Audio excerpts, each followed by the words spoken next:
Liquor scam కేసులో మాజీ మంత్రి జోగి రమేష్ అరెస్టుపై మహిళా నాయకులు తీవ్రంగా స్పందించారు. ఈ అరెస్టు హాస్యాస్పదమని కూటమి ప్రభుత్వం కక్ష సాధింపు కోసం అక్రమ అరెస్టులు చేస్తోందని విమర్శించారు. జోగి రమేష్ కు లిక్కర్ కేసుతో ఎటువంటి సంబంధం లేదని, కాశీబుగ్గ ఘటనలో 10 మంది మృతి చెందిన విషయాన్ని దాచిపెట్టడానికి ప్రభుత్వం డైవర్షన్ సృష్టించిందని ఆరోపించారు. జనార్దన్ రిలీజ్ చేసిన వీడియోల్లో అయితే జోగి రమేష్ పేరు కూడా ఎక్కడ ప్రస్తావించడం లేదని, అయినా కుట్రపూరితంగా అరెస్టు చేయడం ప్రభుత్వం వైఖరిని స్పష్టం చేస్తోందని తెలిపారు. ఇక ఇదే అంశానికి సంబంధించిన మరింత సమాచారాన్ని మా ప్రతినిధి సువర్ణబాబు అందిస్తారు. నకిలీ మద్యం కేసులో జోగి రమేష్ అరెస్ట్ చేయడం అయితే జరిగింది. తప్పుడు కేసులు పెట్టి కూటమి ప్రభుత్వం మొత్తం చేస్తుందని చెప్పేసి నేను మహిళలు ఆవేదన వ్యక్తం చేస్తున్నారు. మేడం చెప్పండి, జోగి రమేష్ అరెస్ట్ చేశారు కదా. ముందుగా మీడియా మిత్రులు నమస్కారాలు. నా పేరు Vemula Baby Rani, high court advocate, Andhra Pradesh BC Chaitanya సంక్షేమ సంఘం వ్యవస్థాపక అధ్యక్షురాలని. ఈ రోజు జోగి రమేష్ గారి అరెస్టులను మేము ఖండిస్తూ ఉన్నాము. రాష్ట్రం మొత్తం బీసీలంతా ఖండిస్తూ ఉన్నారు. ఈ అరెస్ట్ అనేది చాలా అక్రమం. దేనికంటే నారావారి కల్తీ సార్ అని చెప్పేసి, కల్తీ మందు అని చెప్పి తయారు చేస్తా ఉన్నారు. ఆ కల్తీ మందు తయారు చేస్తా ఉంటే అది వెలుగులోకి తీసుకొచ్చి అనేక ఒక బీసీ, ఎస్సీ, ఎస్టీ, బీసీ మైనారిటీలు చెందిన పేదలు ఈ మందు తాగి అనారోగ్యం గురి అవుతా ఉన్నారు. ఈ విధంగా కల్తీ మందు తయారు చేస్తున్నారని చెప్పేసి చెప్పడం జరిగింది.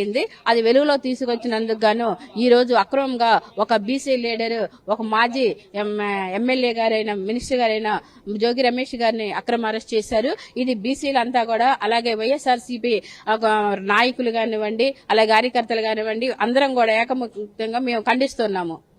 అదేపల్లి జనార్దన్ గారు A1 గా పెట్టారు, జోగి రమేష్ కూడా A2 గా పెట్టారు.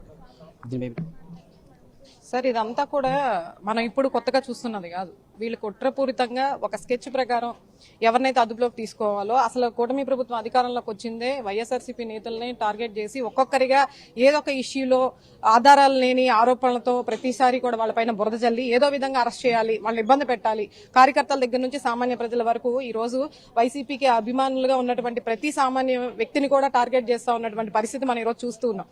మరీ ముఖ్యంగా జోగి రమేష్ గారు చేసిన తప్పు ఏంటంటే, మన చంద్రబాబు నాయుడు గారు తీసుకొచ్చినటువంటి అతి భారీ పరిశ్రమలు మనకి మన పట్టబయలైంది. తంబళ్లపల్లి మొలకల చెరువుల్లో అతి భారీ పరిశ్రమ, కుటీర పరిశ్రమలుగా చెప్పుకోబడేటటువంటి 5,280 కోట్ల మద్యం మాఫియాని బట్టబయలైనట్టుగా ఈ రోజు వైసీపీ నాయకులందరూ కూడా బట్టబయలు చేయడం జరిగింది. అందులో ముఖ్యంగా జోగి రమేష్ గారు ఇబ్రహీంపట్నంలో ఉన్నటువంటి అతి భారీ పరిశ్రమని ప్రతి ఒక్కటి కూడా ప్రజల ముందుకు తీసుకొచ్చే విధానంలో ఈ రోజు వీడియో రూపంలో తీసుకొచ్చి మొత్తం కూడా ప్రజలకు చూపించే విధంగా చూపించడం జరిగింది. ఆయన చేసిన తప్పల్లా అదే. ఈ రోజు ఏదైతే ప్రశ్నిస్తున్నారో, ఈ రోజు ఏదైతే అన్యాయం అని ఖండిస్తూ ఉన్నారో వాళ్ళని టార్గెట్ చేసి ఈ రోజు కూటమి ప్రభుత్వం వాళ్ళ యొక్క కక్షపూరిత రాజకీయాలను అవలంబిస్తా కూటమి ఏదైతే టార్గెట్ కంటే వాళ్ళ యొక్క ఎజెండా ఏదైతే ఉందో రెడ్ బుక్ రాజ్యాంగాన్ని అమలుపరుస్తా ఈ రోజు అన్ని చేస్తా ఉన్నారు. నిజంగా చిత్తశుద్ధి ఉంటే, మీకు నిజంగా దమ్ము ధైర్యం అనేసి మీరు పదే పదే మీ నాయకులందరూ కూడా మాట్లాడుతూ ఉంటారు కదా, అదే విధంగా మేము కూడా సవాల్ విసురుతా ఉన్నాం. మీకు నిజంగా దమ్ము ధైర్యం ఉంటే మీరు నిరూపించండి. జోగి రమేష్ గారు నిర్దోషి అనేది మా అందరికీ కూడా నమ్మకం. ఎటువంటి సంబంధం లేనటువంటి వ్యక్తిని ఈ రోజు అన్యాయంగా అక్రమంగా అరెస్ట్ చేయడం జరిగింది. ఎవరైతే ముద్దాయిగా ఉన్నారో A1 గా ఉన్నటువంటి జనార్దన్ రావు, జయచంద్రారెడ్డిని కాపాడడం కోసం ఫేక్ వీడియోలను లేదంటే స్క్రిప్ట్ ఇచ్చినటువంటి వీడియోలను చదివి మరీ ప్రజెంటేషన్ ఇవ్వడం జరిగింది.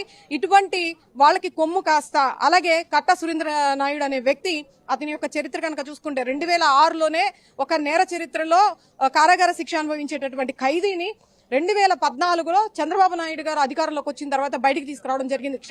క్షమాభిక్ష అనే విధానాలు అంటే హత్య కూనికోరులకి వాళ్ళందరికీ కూడా కొమ్ము కాస్తా ఈ రోజు అలాంటి వాళ్ళందరినీ కూడా కాపాడే విధానంలో ఈ రోజు కూటమి ప్రభుత్వం చర్యలు చేపడతా ఉంది. ఖచ్చితంగా బల్లగుద్దినట్టు జోగి రమేష్ గారు ముందే చెప్పడం జరిగింది. సిబిఐ ఎంక్వైరీ చేయండి, అలాగే మాకు నార్కో టెస్ట్ కూడా చేయండి అని చెప్పడం జరిగింది. లేదంటే మీరు అందరు కూడా రండి, సవాల్ విసురుతున్నాం, మేము భగవంతుడి సాక్షిగా కుటుంబ సమేతంగా మేము ప్రమాణం చేస్తున్నాం అని చెప్పేసి మన దుర్గగుల్లో కూడా ప్రమాణం చేయడం జరిగింది. వీటన్నిటికి కూడా అటు నుంచి ఎటువంటి స్పందన లేకపోగా ఏదో విధంగా ప్రజల్ని మభ్యపెట్టాలనే ఒక ఉద్దేశంతో ఎవరైతే ప్రశ్నించారో, గట్టిగా నిలదీస్తున్నారో వాళ్ళని టార్గెట్ చేస్తా ఈ రోజు కక్షపూరితంగా చేసినటువంటి ఈ అరెస్ట్ ని అతి తొందరలో నిర్దోషిగా బయటకు రావడం జరిగింది.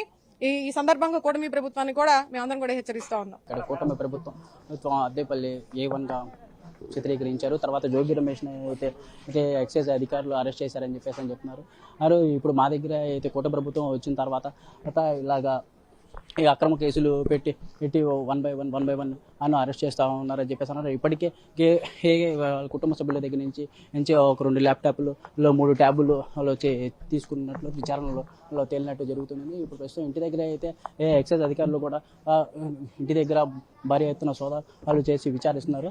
మరియు ప్రస్తుతం ఇక్కడ మహిళలు పెద్ద ఎత్తున వాళ్ళ కూటమి ప్రభుత్వం చేస్తున్న కుట్రలపై ఆవేదన వ్యక్తం చేస్తున్నారు.